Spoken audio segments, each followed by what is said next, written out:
I went on VideoHive and bought the lowest rated template for After Effects I could find. Even though it has 3.6 star rating and the comments are raising some serious questions, that's not even the biggest problem. It's the amount of manual effort you need to change anything in this template. Add a longer text, it falls off. Wanna replace a player image, you have to drag and rescale it yourself. Wanna change the colors, you have to go into a completely different composition. I'm Ivan, I build, fix and optimize After Effects template for a living. Templates used at scale across thousands of renders. So when I see a template this poorly rigged, it physically hurts. In this video I'm going to fix all of it, and by the end I'll prove it actually works by rendering an entire tournament bracket automatically in a couple of minutes. The number one thing you need to take care of in any After Effects template is the text. You don't want someone needing to change the font size every time they add slightly longer text. So let's take care of that first. By the way, I deleted about 15 comps from the project file, most of the scenes have the same layout anyway. So, text layers. I'm going to go into every comp and add this expression on a scale property. It allows you to set a width limit. When the text is longer, it simply scales down instead of falling off. Watch for the anchor point. If the text is left aligned, keep the anchor point on the far left so it scales down nicely. And we want to add that width limit scaling to all the text layers, no exceptions. While we're at it, we'll give every text layer a unique name and some flashy label color so they stand out even more. One thing I noticed, the stats are all crammed into a single text layer, just separated by line breaks. We want every text snippet to be a separate layer. Way easier to locate layers and way easier to automate. Next, this was pointed out by the majority of comments. You want to make the logo and all the images easily replaceable. That means always use image files, PNG, JPEG, so anyone can replace them with one shortcut. While we're at it, I'm adding this media auto-scaling preset, an expression on a scale property and a couple of checkboxes. Naturally, all images and logos will be in different dimensions, so this makes them always fit nicely into the frame without spilling out. And when it comes to that controversial tournament logo, make sure it's not pre-rendered and people can actually replace it.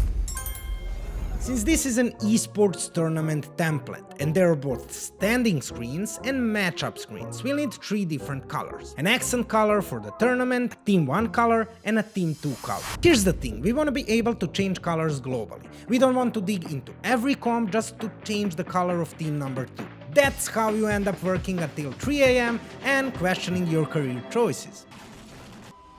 I've put all scenes into one comp, create one master controller, just a standard null layer with color controls, rename them, and connect every color property to its dedicated color control. This way, if I want to change one color across all comps, I can do that in one click right there. One thing I'll give the author credit for is the ability to alter the number of stat lines in some of the scenes. They used a simple if-else expression on opacity to tell it if the checkbox for that row is off, set opacity to 0, if it's on, set it to 100. But when it comes to rigging, I noticed something in this player comparison scene. The numbers are connected to one controller, which is awesome, but first they are keyframed. In order to change the number, you need to land exactly on the second keyframe. That's too cumbersome. Second, when you change the number, the line doesn't follow. The lines are animated separately. We want the line to move along with the number. This is where we separated the amateurs from the pros. Let's ditch the keyframes from the sliders, we'll use them only to type in WAD. Then we'll add this expression to the source text on all number text layers. And one more slider on the number controller called duration. This expression animates text layers from 0 to a number from our sliders, right at the layer in point in a duration of the new slider we added. Just in case someone wants faster or slower number animation and doesn't want to dig through 10 expressions. And of course we'll rename the text layers with numbers. As for the lines, I'm just gonna delete everything and add two simple lines with trim paths. I'll add this expression on the end property of the left line and use the same one on the right line. Just change val1 total to val2 total. For better visual clarity, I'll slightly split these two lines. What this expression does, it takes the values from those number sliders, sums them up, then calculates the percentage each one takes. Then we'll copy the two lines for all 5 stats and of course update the expressions. Now when we change any stat through the number controller, the lines update while the animation stays as it is.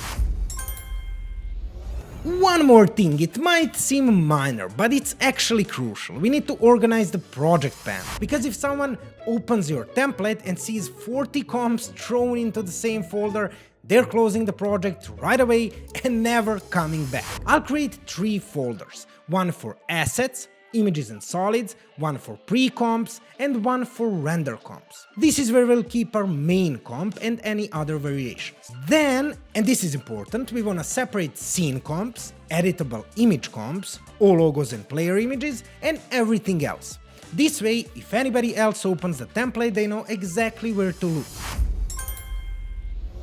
Bonus tip, once you do all of this and you want to make the template even easier to use, you can pull all dynamic layers and their properties into the essential graphics panel. This keeps everything in one place, so when someone wants to change a text, a color or an image, they can do it right there. One panel, zero digging. Alright, the template is fixed, it's clean, it's rigged, and it won't break. Here's the ultimate test of a good template. This is great if you're rendering one match. But what if you're covering a massive tournament and need 50 of these by tomorrow morning? This will be ready by tomorrow morning. Doing that manually in After Effects defeats the purpose of everything we just did. This is what I use Planey for. Planey is a video automation tool that lets me plug in a whole spreadsheet of data into the template and get hundreds of video versions in just a few minutes. How it works: I upload this project file to Planey using the Planey Videos plugin and create the template. Then I upload a CSV with all my tournament data, Planey links column names with my dynamic layers, and a few minutes later I have 50 broadcast ready videos that I can download all at once and use however I want. Another option is to set up a Google Sheets integration. Anytime you add a new dataset to the spreadsheet, Planey renders the video automatically. If you want to dive deeper into how Planey works, we have a full YouTube playlist connecting APIs, AI tools and all kinds of video automation workflows. I'll link the playlist and Planey below. Planey has a 14-day free trial, so you can try it out right away. And if you have a template you want us to roast and fix on camera, let us know in the comments. We might even turn this into a series.